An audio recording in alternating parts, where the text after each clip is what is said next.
Hello, hello, hello, hello, everyone. Welcome to another episode of Sree's Global COVID-19 Show. Today is episode 276. The topic is medicine and racism.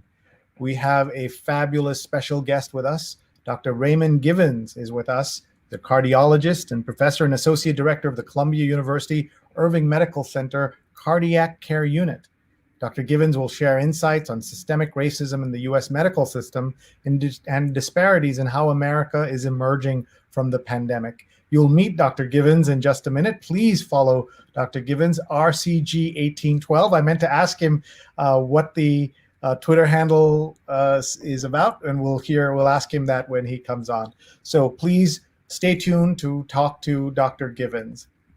Hi, everyone. I'm Sree. Thank you so much for being here. We're live right now on Facebook, on Twitter, on YouTube, and on LinkedIn. Please tag a friend. They can watch us live or watch us later. I'm the Marshall Loeb Visiting Professor of Digital Innovation at Stony Brook School of Journalism, and I'm so honored to be with all of you. Thank you for your time and for being with us. If you haven't seen our show before, in our first 275 episodes, we've had more than 525 guests. We're very proud that 303 of them have been women from 75 cities and 22 countries, including the chief scientist of the World Health Organization. This is possible because we are working with Scroll Global and Scroll.in and our awesome producers, Rose Horowitz at Rose Horowitz 31 and at Vandana_Menon. Please follow both of them on Twitter. They'll be live tweeting throughout the show. And if you would like to get a show like this of your own, we'd love to talk to you. Our company, Digimentors, does conferences, summits, webinars, talk shows, and we'd love to talk to you about that. And here's a show that we have coming up where we work with two terrific surgeons, Dr. Sujana Chandrasekhar and Marina Kurian, for She's on Call, and that's Sundays at 11 a.m. Eastern. Please join us this week for LGBTQ health, and three terrific doctors who have very high profile online will be with us to talk about various aspects of the LGBTQ health situation. But tonight, we are going to be talking about systemic racism, and we want to hear from you. Please ask your questions. Please share your comments. There's so much in the news about this topic, and we have the right person to talk to you about this. He's quoted in the New York Times in a story that dropped today. Our guest, Raymond Givens, is an MD, PhD, and on Twitter at RCG1812. With that, let's bring him on, and special guest as well. Hello. Sorry, I promise this wasn't planned. I did warn you that he might pop up. No, I'd love to say hello. You want to say hi, Nicholas? Hello. Hello. Yeah. Maybe lift a little bit higher so we can. Oh, sure. Hey, hey, how are you? Hi. Hi, are you playing with Daddy's phone? Yes. Hopefully that'll keep him quiet. I'm this past bedtime? Yes. Well, it's great to have both of you with us. My first question always is, how are you and how's your family been handling the crisis? I'm fine. The pandemic, obviously it's been, maybe the longest, 14 or 15 months of our lives, but my apologies. So for me, I think, I think about these days, back to kind of those early days where it was just so, scary, to be quite honest. And obviously, I'm here in New York City where, everything kind of exploded. And there was just a lot of anxiety. We didn't know what this virus was and exactly how it was transmitted. Obviously, that was a time when there was a lot of chaos, coming from, even the White House in terms of, information and disinformation, to be quite honest. So, for me, and I think for folks like me, cardiologists that work in intensive care, what we really wanted to do, what I wanted to do was just be in there, in the mix, trying to help people out. And, that was, it's difficult as it was to watch a lot of what happened. It was rewarding to be there and to try to help. And I know you certainly helped a lot of people at this time. I just right off the bat wanted to ask you, one of the things they've said is that lots of other medical conditions and treatment kind of got put on the back burner during the pandemic. Did you find that was the case with cardiology? Did the number of people coming in for routine checkups and things fall? Did people postpone their own treatment for cardiology during the pandemic? Yeah, so truly, for that, those months, I stopped being a cardiologist, and like a lot of people, became just a full-time COVIDologist, if that's a word. But and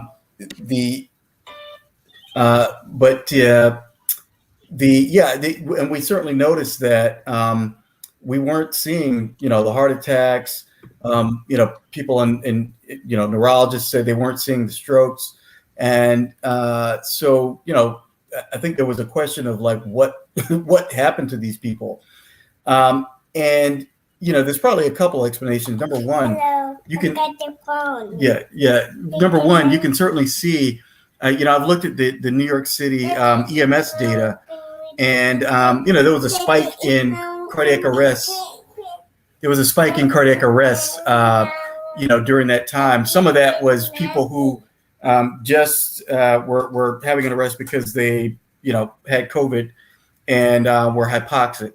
But I think there were probably other people who either had pre-existing cardiac conditions, and perhaps the confounding or the added stress of COVID may have actually tipped them into, having an arrest.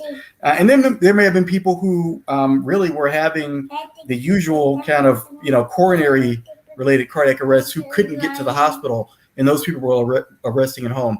There are a number of things that were going on, but we're starting to see that we started obviously to see those people come back. I think there's still a lingering concern about during that interruption in care, did people really, kind of suffer in terms of, developing heart failure, those types of things. I think those things are still to be figured out. Well, yeah, I'm glad to hear that people were, at least some of them were getting the care that they saw. Have you seen your cardiology practice kind of go back up to pre-pandemic levels? Yeah, we still have a few COVID patients in the ICUs in my hospital, but really it's regular business at this point.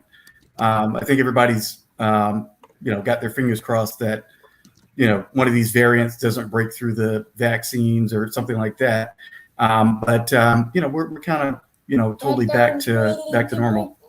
All right. Well, good. I'm glad to hear that. So let's talk about the issue at hand. We'll talk about systemic racism and what's happening. I think there's more awareness of it now. But specifically, there's been something that happened this week in the news where the editor-in-chief of JAMA, the Journal of the American Medical Association, stepped down. And you and others have been critical about the way that that JAMA has dealt with acknowledging racism in U.S. medicine. There was an episode of a podcast where the word racism was removed, and a couple of other things. You also you've come out and talked about this particular gentleman stepping down from the post and saying there's much more at stake here. So if you can just, for our international audience, tell us about what JAMA is, why it matters. You had counted that something like 93% of the editors at JAMA were white. There were more people there named David than people who were Black or Latinx combined. So these are kind of stunning things for us to hear. But if you can put that in context, thank you. Yeah, so I'll tell you kind of where I came to this. Again, obviously, COVID-19 was, very racialized, I guess, in the way that, people were victimized by it. And which is actually a bit strange because, in the beginning, a lot of African Americans were saying, that COVID thing is that's only, affecting white people. And, it just took just a little bit of time to realize that, no, it's really for us too. And it just ravaged, non-white communities Black and brown communities throughout the country. So in my hospital at Columbia University Medical Center, which is in Washington Heights, heavily Dominican neighborhood and just north of Harlem, the people that I was seeing in ICUs were almost exclusively Black and brown people. A very unmissable pattern. And, unfortunately seeing a lot of death and a lot of people just gravely injured by it. And, right as that was kind of starting to recede, of course, there was the murder of George Floyd in May. This seemed to spark some reckoning in, medical journals. You started to see more perspective pieces related to, race and racism appearing in prominent journals like JAMA and the New England Journal of Medicine.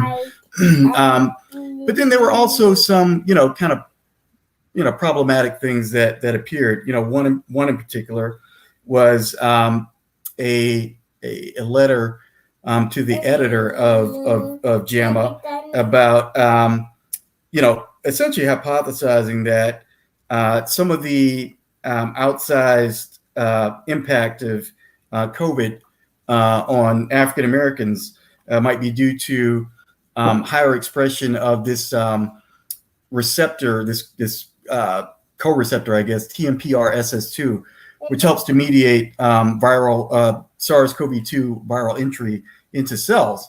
And so, not to spend too much time on it, but briefly, it was looking at a study looking at nasal epithelium, nasal epithelial cells from people of different ethnicities, and found that the expression of this particular co-receptor was significantly higher for African Americans than for every other group. And the suggestion from the authors was that this may be part of the reason why African Americans have such a higher infection rate. And for me, I think a lot of people were saying that this is a conflation of race and biology. And I just took a step back and said, this seems just to me just more a simpler thing, which is it just doesn't make sense, So, first and foremost, as we know, rates of infection were also considerably higher for Latinx people compared to white people. But in this study, the expression levels of this receptor were no higher among Latinx people. And for me, what that crystallized was a thing that I think I've been saying for a while, and I've noticed, which is that, in medicine, I certainly work with some very bright people, and obviously the people who are on the editors at JAMA are very bright people, but there's something about race that makes the medical mind just kind of break down. All of that logic and the ability to think in a very nuanced way just seems to go away. And something that's so simple, which, you would have to challenge the authors to explain that, it just never comes up. And that and, some other papers got me thinking about, well, who's on these editorial boards? Now, you could, kind of hypothesize up front what it looks like, but, interestingly, nobody had ever actually, really looked at it. And so, I just started with the two most prominent kind of general medicine journals, the New England Journal of Medicine and Journal of the American Medical Association. And as you mentioned, found that they were both starkly unrepresentative, not only of what the medical workforce looks like, but certainly very unrepresentative of the patients we serve. And my point about that, and this was in October when I sent an email to the editors-in-chief of New England Journal and JAMA, and I presented them the data, and at that point said, that without diversity, you don't know what you don't know. And what I was trying to, I guess it was a bit of a warning to say that, there may be something coming down the pike here. You're not going to see it because you've got tremendous blind spots. And and this is just, a friendly kind of, I had no ulterior motive. I'm just trying to, improve things. And, unfortunately, the editor of JAMA didn't respond. I did get a response from the editor of New England Journal of Medicine who offered to talk about it, but unfortunately, we weren't able to kind of connect. And then as you saw, unfortunately, a few months ago was the JAMA podcast in which at least one of the co-hosts, cast doubt on the existence of structural racism, and that, predictably caused a firestorm. And that's where I kind of swooped back in and said, hey, remember me, guys, I warned you, and I included AMA leadership on that email as well. And what I was trying to say is that this is not just a goof up. This isn't the Howard Bachner has repeatedly referred to the podcast as a lapse. And what I've tried to, emphasize to them is that this was not a lapse. It was really the foreseeable consequence of, refusing to engage on this issue. And I wanted them to know that, like, this time has to be different. It can't be just, you brush this off and dismiss it. I wrote back a few more times. I kind of really made it clear that I was very serious about this and was going to stay on it. I think that I would like to think that that led to, the changes that we've seen. I want to be clear that, Dr. Bachner leaving his post was never, that was not my goal. I really wanted, organizational change. But I think it became clear that as part of that, there needed to be a transition in leadership. I'm sorry, I can't hear you.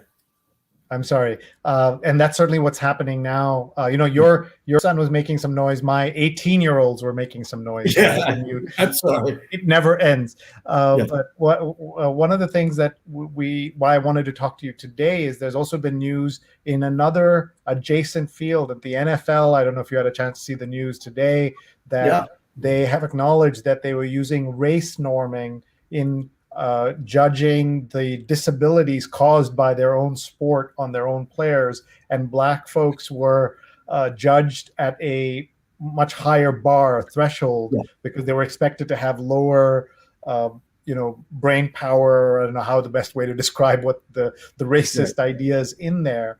And so this feels like this is something in the air right now. Do you hope that there will be systemic change to fight the systemic racism, or the prevailing understanding that we keep hearing from right-wing media and from former president and others that there is no systemic racism is going to prevail? So, well, let me just say, firstly, just specifically about the NFL issue, that hooks in with a conversation that's happening more broadly right now about the use of race or race correction in medical diagnostic algorithms. For instance, for a very long time we've used race, specifically Black race, as a corrective factor in for kidney function. If we measure the level of creatinine in someone's blood, we as a standard thing would make a correction if they were Black. And there are certainly, some, practical concerns about that. But the bigger concern, I think, that most people have had is that kind of the use of race in that way propagates racism, in medicine, and it reinforces the idea of race as a biologic concept. I guess I would have to say that, I tend to approach things maybe a bit differently than folks. There's this presumption that that the way to defeat racism or change minds is just by ignoring the impact of race. Certainly, race itself, being Black, in and of itself, I totally agree, is not the risk factor. It embodies a whole, host of societal, issues. I do sometimes wonder or worry that this kind of knee-jerk response just throw out everything that is related to race without studying it better, might be, I worry about the possibility that it could cause harm, more than help in some instances. And so I think we need to be a bit cautious. To the question about, do I hope or perhaps do I think that we're going to make progress on structural racism, in medicine? So certainly I hope. I have to tell you, a year ago, there seemed to be all of this optimism that, this time could be different, and that everybody seemed to be, really engaged about changing things.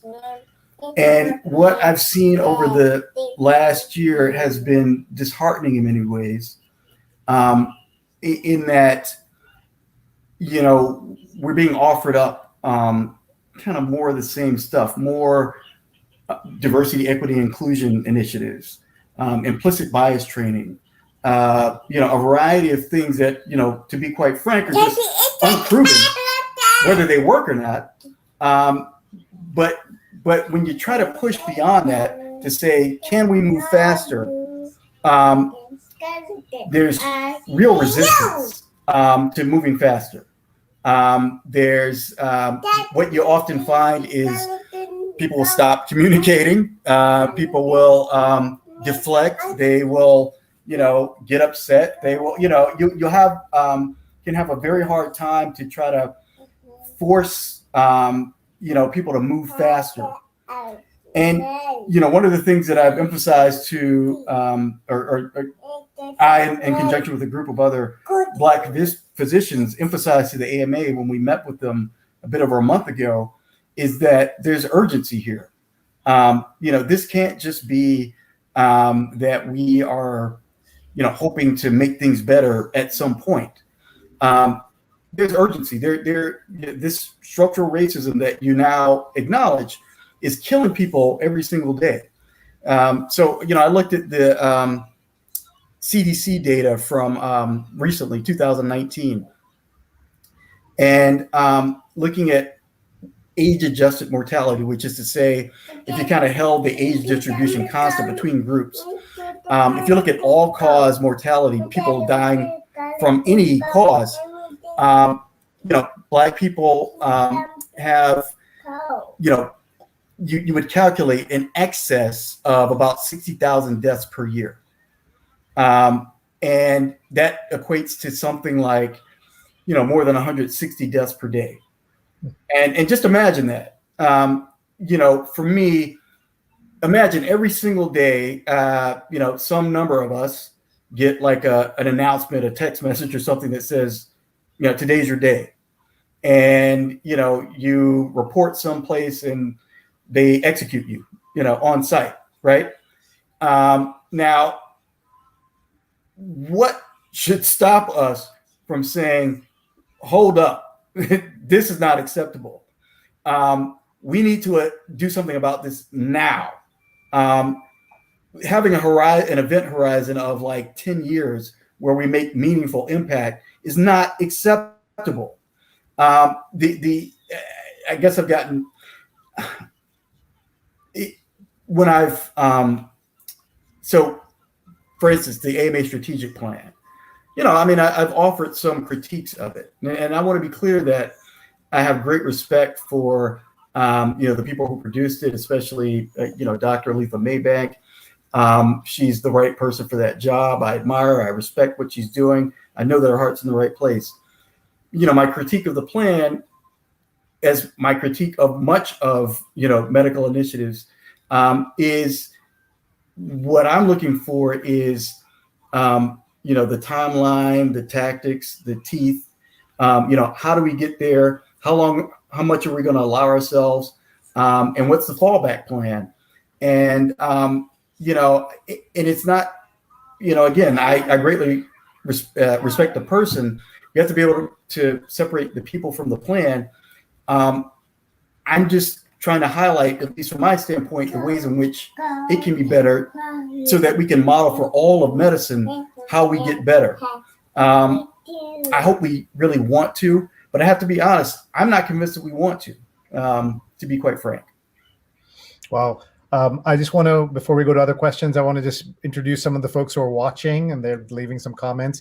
Jonathan Borstein's watching from the East Village. He's watched 276 episodes of this show, so wow. We're very grateful to Jonathan. Yeah. Tim Soane's watching from Pennsylvania. Doug Levy, who has a terrific coronavirus newsletter and used to work at CUMC in the communications shop. Oh, yeah. DougLevy.substack.com. Everybody check him out. He's watching from California. And Rahajan's watching from Center Reach in Long Island. His mother was a retired nurse, and she died in a nursing home of COVID last year, he told us. And Rahajan, we think of your mom at this time, and all those nurses and healthcare workers who kept us safe throughout this time. Dr. Chandrasekhar, who hosts She's on Call, is watching and says such an important topic. And Tim is tagging people. Everybody tag a friend who would benefit from this conversation. They can watch it live or later on all of these channels, Facebook, Twitter, YouTube, and LinkedIn. Rahajan says that in the mid-'60s, when my uncle, a surgeon, was in Santa Monica for postgraduate studies, a patient didn't want to let him operate because he wasn't white. Saddening that the situation hasn't improved in the past 45 years. How would you address this? Do you think things have improved in time generally overall?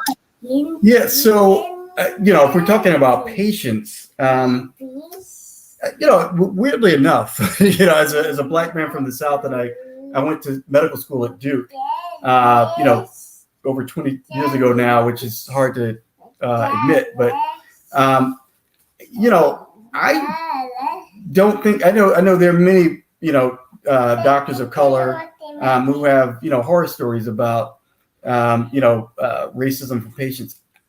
I've never experienced that, to be quite honest. And I don't know if I'm just lucky or, I also, being from the South, have kind of a pretty thick skin, a lot of emotional scar tissue, and I may just, not be perceiving it. I, for the most part, I feel, patients treat me, they receive me as a physician. I've never, felt that I was being disrespected. I think the problem, to be quite honest, still lies on the medical side for me. And, they're in contradiction, obviously, to the that JAMA tweet that no physician is racist. There certainly is racism in medicine. It's by and large not, overt.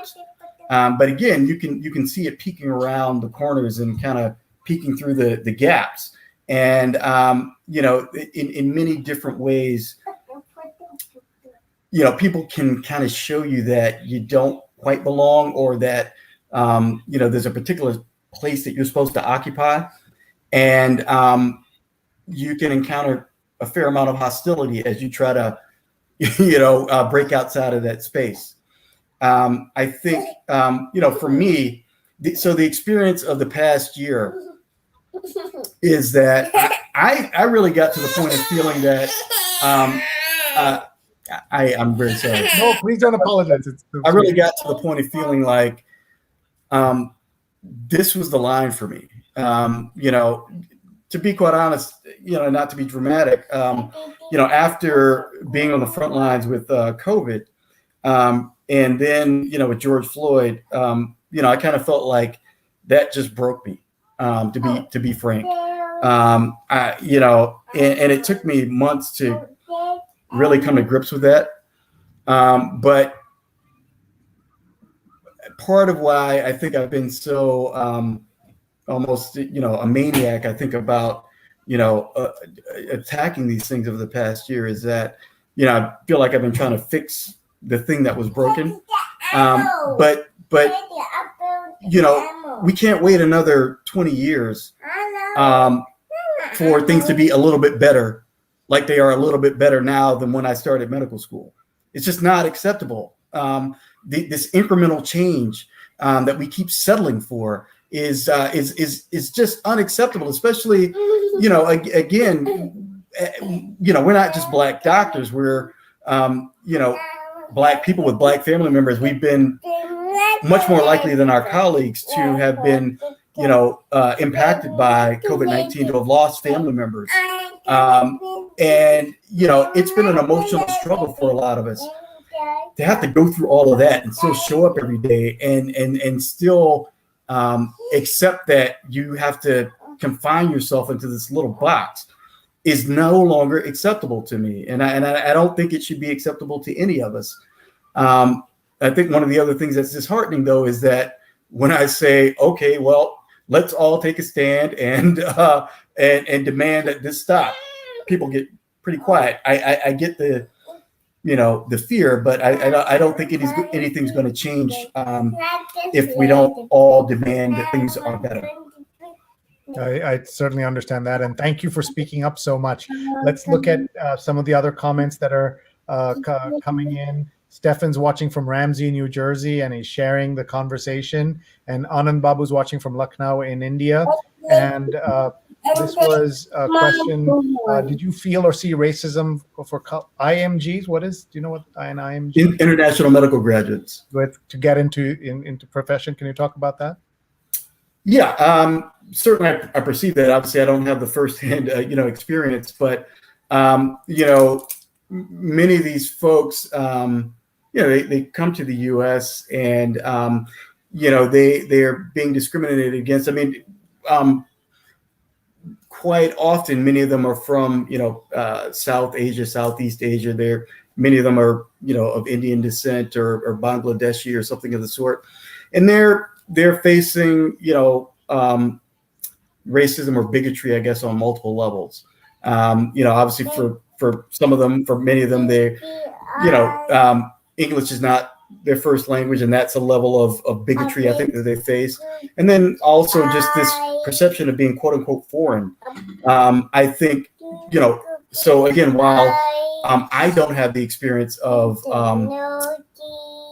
receiving hostility from patients, I know, many of my colleagues who are from other places certainly have, but again, despite those barriers, many of those, quote unquote IMGs are, many of the more successful people that I know in the profession. Something about that drive, that immigrant drive to, keep going, to prove people wrong, I think is, a part of that. Sure. And I would recommend to folks who are interested in this topic, Abraham Verghese, who wrote that very successful novel for Cutting for Stone, wrote a book called My Own Country that was made into a movie by Mira Nair about 20 years ago. And that's what it's like to be a foreign doctor in a small town in the South. I think that's a unique experience that the people have. Vandana Menon, one of our producers, says reading the Immortal Life of Henrietta Lacks and learning about her highlighted just how deeply racism is embedded in the medical system. And Rajan says in a biomedical ethics class, we learned about the Tuskegee experiments and other such that treated Black people as they were less than. It's angering as F. And Will Sutton, who's a former guest on the show, a wonderful columnist at the New Orleans Times-Picayune, writes that you're giving good contest. And Jonathan wants to see more of Nicholas. Okay. And Paula's watching from Tallahassee. Hi, Paula. Thank you for joining us. And the Prodigal African says, peace and blessings from Minneapolis, Minnesota. Great discussion here. Minnesota, we're thinking a lot about it. I have been remarking about how many different industries the death of of George Floyd has affected, and I think medicine is one of them. Do you, with all your outspokenness and making time for this, ever feel that you are affecting your own career perhaps by speaking out the way you are? Is there any, I know that people at Columbia are supportive, but just overall, do you ever worry about that? Yeah. So I do, but I have to tell you, again, I came to this from a feeling of, again, brokenness and feeling like, enough is enough. For me, what I said to myself a year ago was that, look, I was willing to drive for Uber if I had to, if I get completely drummed out of medicine and can't get another job as a physician. I could drive a car, but I can't get my dignity back. And I think that's a big part of this. For me, the prospect of continuing to play the game and, doing what I'm supposed to do, being, a good, good soldier, so that one day I can be, a full professor, but still feel like half a person is just not something that appeals to me anymore. And so, I guess I'll just ride this until until I run out of gas. I can certainly see, I have not, as of yet had any, overt retaliation or anything like that. To be quite frank, I can tell that some folks are reticent to kind of be associated, especially when I say things that are somewhat incendiary. My hope is that those folks come around at some point. But what I'm trying to accomplish is, really, I think the thing that they're trying to accomplish, but just trying to make it happen faster. What do you do to take care of yourself in the middle of everything? We're not helping by having you join a show at 9 p.m. while you should be with Nicholas without all of us. So tell us how you are trying to find time for yourself, to center yourself, and some self-care. We're also watching the Naomi Osaka story this week with everything going on there and her stepping away for her own mental health. So wanted to ask you about that. Yeah, I wish I knew how to relax and practice self-care. Again, to say that, I don't say that, George Floyd's death broke me lightly.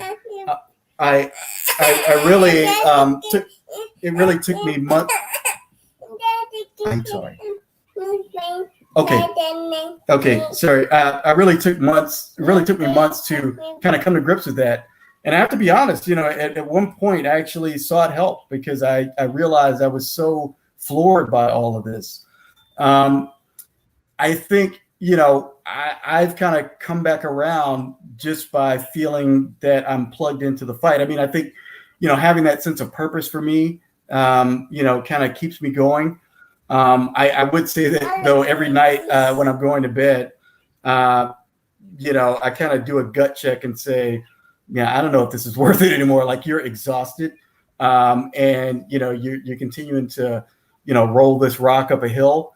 But then when I wake up in the morning, I'm like, all right, let's go. I still got a little bit of gas left, and I'm gonna do it. We're glad you have that gas left. We only have a couple more questions so that we can let you go. One is, you have to tell us about your Twitter handle. Yeah, I wish I could say it was something profound. It's actually just my kids' birthdays. 18 and 12.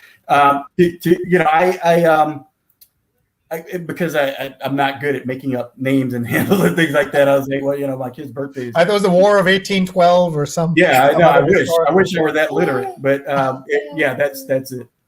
All right, a couple more questions. Shafali's watching from Washington and says, I imagine there's a lot of trauma in the medical field. On top of experiencing racism, it must take a toll on mental health, as we just said. Are there safe spaces where healthcare workers of color are able to access mental health services? I'm sure that at some places there are. I think across the board, that's not a a uniform thing. It certainly should be. I think there's a lot of unrecognized trauma, untreated trauma among people of color, especially over the past year. There's a group of physicians that I have actually never met in person. We just kind of linked up over Twitter and have met over Zoom, and have just used that as a space to talk about our shared trauma, to be quite frank, and have given space to just voice kind of what we feel. I think that's been helpful, and there needs to be more of that. Thank you. Just last question here then. The question is, does providing a human rights anti-discrimination training for doctors as part of continuous education, will that make any change? Continuous medical education, which is a big part of doctors' continued training.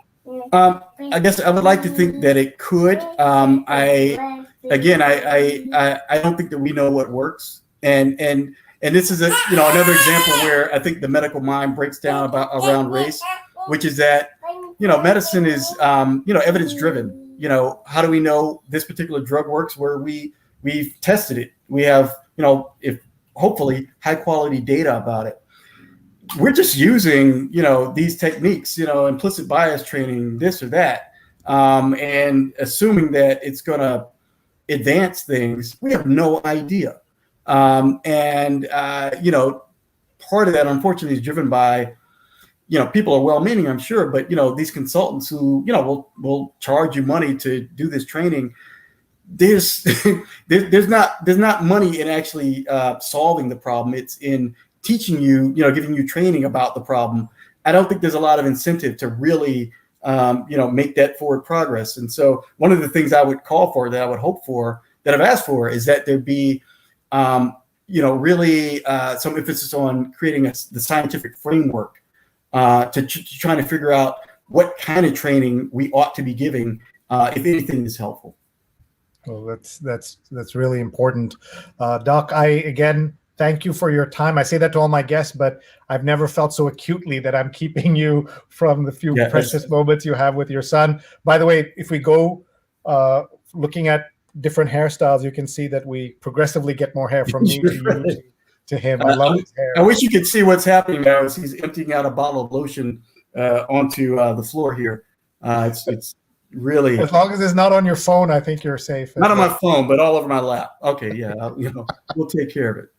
All right, we'll let you go, folks. Our guest has been Dr. Raymond Givens. What a generous, thoughtful, helpful physician, but also someone who is fighting the good fight. You can follow him at RCG1812 and see his work. And he also, if you just very quickly talk about what you did at Columbia, physical change that you brought to Columbia University because of a benefactor's name you had changed. Could you just quickly touch on that, please? Yeah. Really also inspired by the same thing. Columbia University Medical School was founded by Dr. Samuel Bard. It was actually the second medical school in the country after Penn, but the first to award the MD degree. He was a slave owner, and despite that being known for years by the university, university president, there still was a building named Bard Hall that was named for him, and a Bard professorship. I knew about it for years, but didn't feel comfortable. Felt that it might be too much of a risk to speak up about it. Again, I, as of a year ago, said, "F it." I'm gonna do what needs to be done. And it's been, I will tell you, it's been an ordeal. Certainly the changes were made. I think we need more time for me to talk about all of the ways in which structural racism and institutional racism has repeatedly revealed itself to me in that process. But that's just I hope just the beginning of much larger changes to come. And so the name was taken off the building. Yeah, it hasn't been renamed yet. And what about the professorship? Was that also? It was just gotten rid of. Yeah. Okay. All right. Here, Jonathan says, important show. Thank you. And Rahajan says, blessings to you and your family, Dr. Givens. And with that, we shall let you go. And thank you very much for your time and your insights. And thanks very much, everybody. I will let the good doctor and his son leave us and just say thank you all for watching. Thank you for being here. We are doing for our other show that we have called our other show on Sundays, the New York Times Read Along. It's the 50th anniversary of the Pentagon Papers. And June 6th and June 13th, we have two folks who are deeply involved in the coverage of the Pentagon Papers will be with us. That's Sundays at 8:30 a.m. Eastern as we read the Sunday New York Times out loud like crazy people. So please join us as we read and understand the news. So this Sunday, Linda Amster will be with us, and June 13th is Hedrick Smith. But our guest today has been the awesome Dr. Raymond Givens, MD, PhD, cardiologist, who has done so much to bring attention to the problems of systemic racism in American medicine. Please follow him on Twitter, RCG1812, and please send us your feedback and your comments. We'd love to hear from you, and we'll see you again soon. Thank you very much, everybody, and good night. And a LinkedIn user says, thank you so much for bringing us such informative